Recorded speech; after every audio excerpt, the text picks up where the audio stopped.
Hoje vamos fazer uma análise do censo 2022, que acabou de sair agora em 2023, com José Eustáquio Diniz Alves, um dos maiores especialistas em demografia no país, professor aposentado da Escola Nacional de Ciências e Estatísticas, entidade ligada ao IBGE. E também teremos Francisco Galiza, que é o nosso consultor econômico.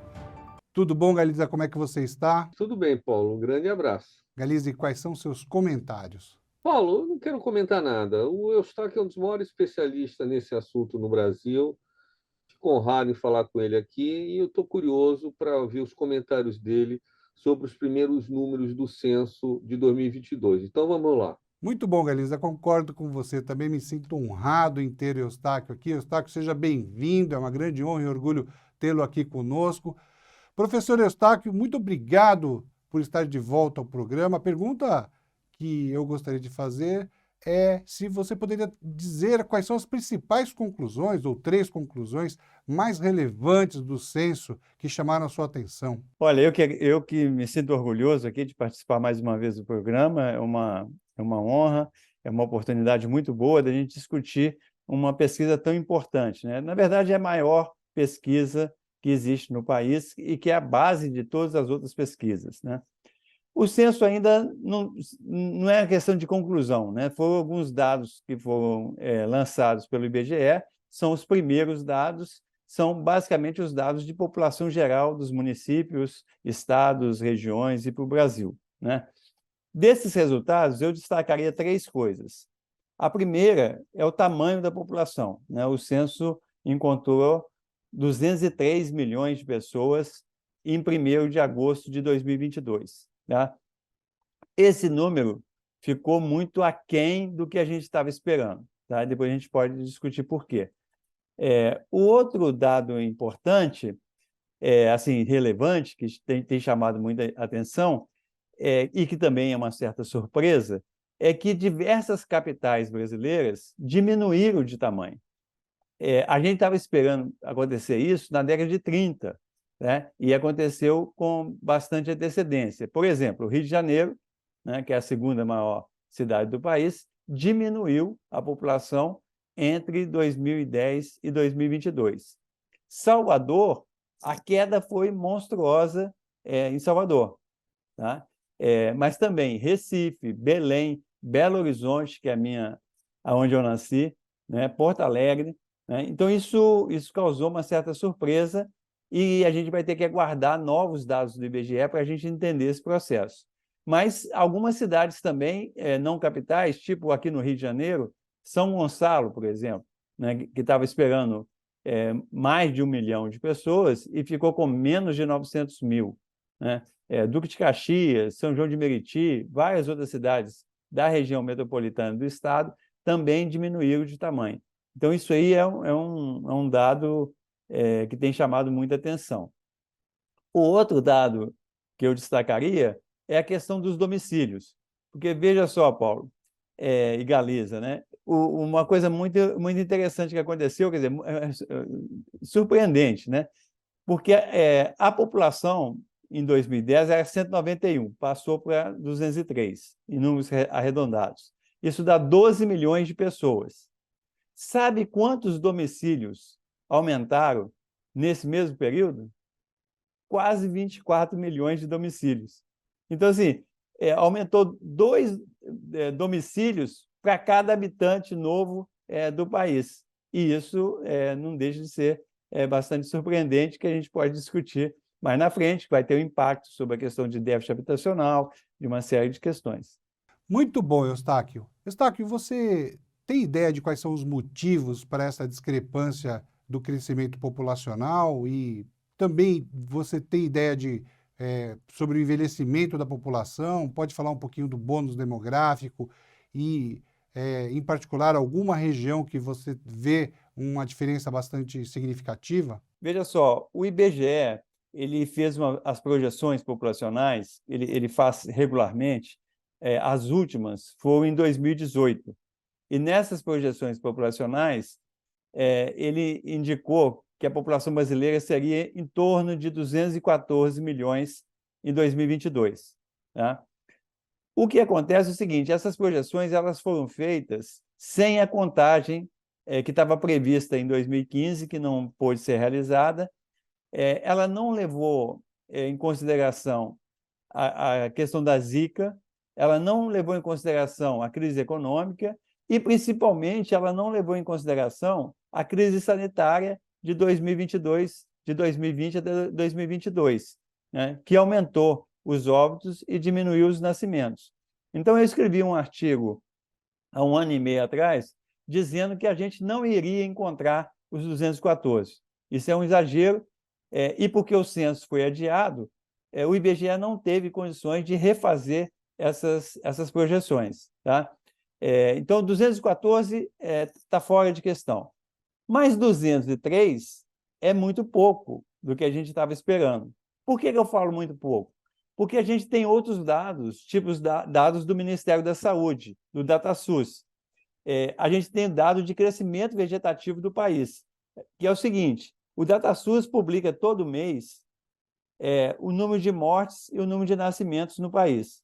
Então, se eu somar todos os nascimentos que tiveram entre agosto de 2010 e julho de 2022, que é o período intercensitário, tá? E subtrair todas as mortes, eu vou ter um número de 18 milhões de pessoas. Isso a gente chama isso de crescimento vegetativo.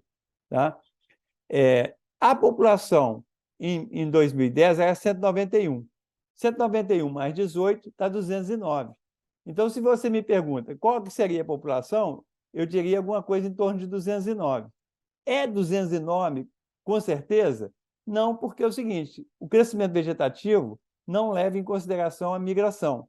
Então, vamos supor que o número de brasileiros que saíram do país nesse período foi maior do que o número que entrou. Vamos supor 2 milhões a mais. Então, esse 209, ele cai para 207.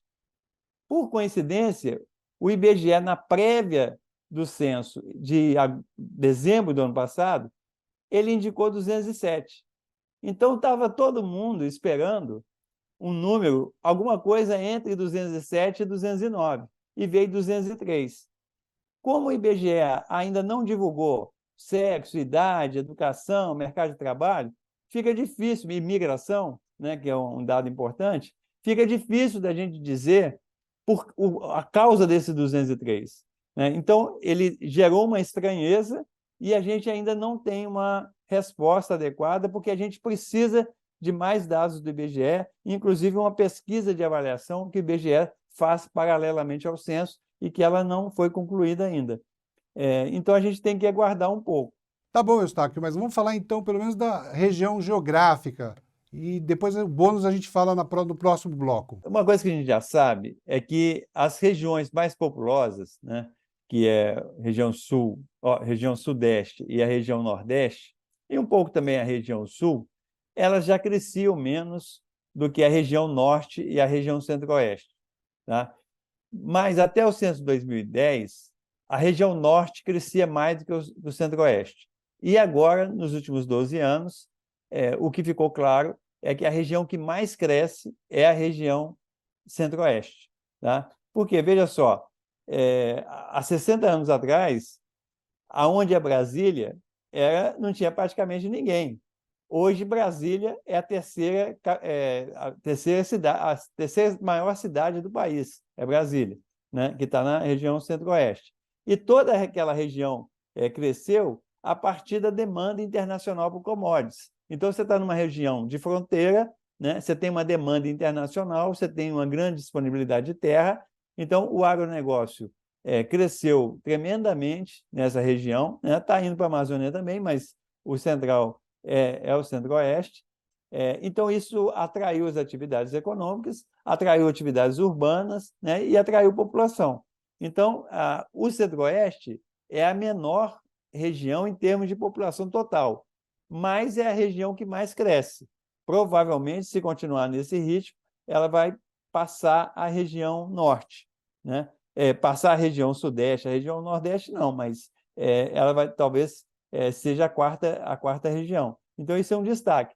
E é uma coisa também que é importante ressaltar, é que o Brasil sempre cresceu a população no litoral, né? Ela é muito concentrada no litoral. E nas últimas décadas, a população está indo para o interior, né? Não só no centro-oeste, mas também no norte, para o oeste da Amazônia, né? Por exemplo, Manaus é uma das grandes cidades hoje do mundo, do Brasil, né? É do mundo também, das grandes cidades do mundo. O Acre, Roraima, Amapá, todas essas regiões, esses estados, unidades da federação, estão crescendo muito. Então, você está tendo um movimento de maior interiorização do país. Muito bom, Eustáquio. Bom, para concluir, eu queria que você falasse, com base nos dados que já saíram do censo, um pouco sobre o que se pode fazer a título de política pública, quais medidas econômicas, etc. Se você tiver alguma ideia também sobre o mercado de seguros, pode falar, por favor. O Paulo, é o seguinte, eu sempre falo, uso uma imagem que eu acho interessante, é o seguinte, a demografia é igual um transatlântico. Ela, para mudar de direção, é muito difícil, gasta muito tempo e ela muda muito lentamente. A economia é igual um jet ski, ela muda toda hora de direção. Então, o que esses dados do censo confirmaram é que existem várias, tem muitas, eu podia ficar aqui falando mais de uma hora sobre as principais tendências do Brasil, né? E que a gente já sabia que ia acontecer. A única coisa que o censo vai confirmar é se a velocidade é maior, se a velocidade é menor, né?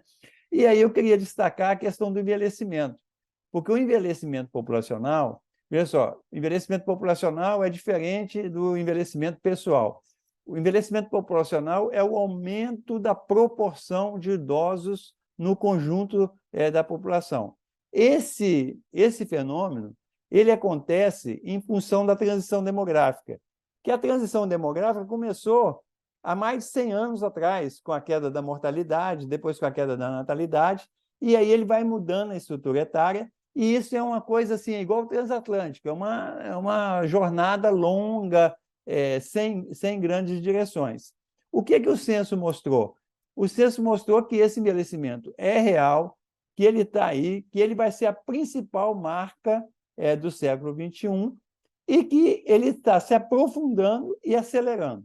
Tá? É isso que é o recado que a gente pode tirar desse censo. E isso tem uma série de consequências para as políticas públicas e para a iniciativa também, privada também, tá? E também para o mercado de seguros, né? Porque se a gente vai ter 40%, Paulo, é muita coisa. A gente tinha menos de 10% até os anos 2000, né? No início dos anos 2000. Hoje a gente está chegando a 20%, e nós vamos chegar a 40% da população de idosos na segunda metade do século XXI. Tá? Isso aí muda muita coisa. Primeiro, o primeiro bônus demográfico, que é o bônus da estrutura etária, ele vai chegar ao fim agora na década de 30. Aí a gente tem o segundo bônus demográfico, que é o bônus da produtividade. Porque a gente vai ter menos gente em idade de trabalhar, mas se a gente tiver pessoas mais educadas, mais tecnologia, mais infraestrutura, o país pode produzir mais com menos pessoas. E depois a gente vai ter o terceiro bônus, que é o bônus da longevidade. O que é isso? O Japão, hoje é o país mais envelhecido do mundo, ele tem trabalhado muito em cima desse terceiro bônus da longevidade. Por quê? Você tem de encarar essa população idosa como um ativo e não como um passivo. Você tem de ter um envelhecimento saudável e ativo, né? Se isso acontecer, o Brasil vai poder dar um grande salto no século XXI. Agora, se a gente perder esses três bônus, né, o bônus da estrutura etária, o bônus da produtividade e o bônus da longevidade, aí o Brasil vai ficar eternamente preso na armadilha da renda média. Muito bom, Eustáquio. Esta edição do Panorama do Seguro está chegando ao final. Nosso muito obrigado ao professor José Eustáquio. Não, eu que agradeço, foi uma conversa muito interessante e nós vamos ter várias outras conversas, porque é o seguinte, o que foi divulgado até agora foi muito pouco, vai vir uma grande gama aí de informações, que são informações extremamente importantes, tanto para setor público como do setor privado, tá? E eu só queria ressaltar que é o seguinte, esse censo foi um censo muito difícil, né? Ele faltou dinheiro para o IBGE, depois veio a crise sanitária, depois a questão foi judicializada, foi para o STF, aí o censo era para ser feito em 2020, passou para 2021, depois passou para 2022, era para ser feito no primeiro semestre, não deu, e foi feito no segundo semestre, junto com uma eleição muito polarizada. Então, isso dificultou muito para os recenseadores chegarem nos domicílios, tá? Mas a gente tem um censo que está pronto agora, é o censo possível, é o censo que a sociedade brasileira ofereceu, e agora a gente tem que saber trabalhar com esses dados. A gente não pode pegar as informações a ferro e fogo, porque a gente sabe que teve problemas, né, nesse levantamento, então a gente tem de utilizar outros instrumentos estatísticos, como eu mostrei aqui com os dados do DataSUS, com outros dados de registros administrativos, para a gente ter uma boa análise do perfil sociodemográfico da sociedade brasileira. E é importante que todos os setores da sociedade contribuam com essa discussão. Então, eu fico muito feliz de estar aqui discutindo, né, porque é mais um canal que a gente pode exercitar a cidadania e o uso de evidências empíricas, né, com dados concretos para a gente fundamentar as políticas públicas e as decisões de investimento da iniciativa privada. Obrigado, Francisco Galiza. Paulo, foi uma aula de destaque do assunto, brilhante como sempre, e foi ótimo escutá-lo. Sem sombra de dúvidas, foi uma aula. Muito obrigado a todos que assistiram ao programa. Esperamos por você na próxima edição.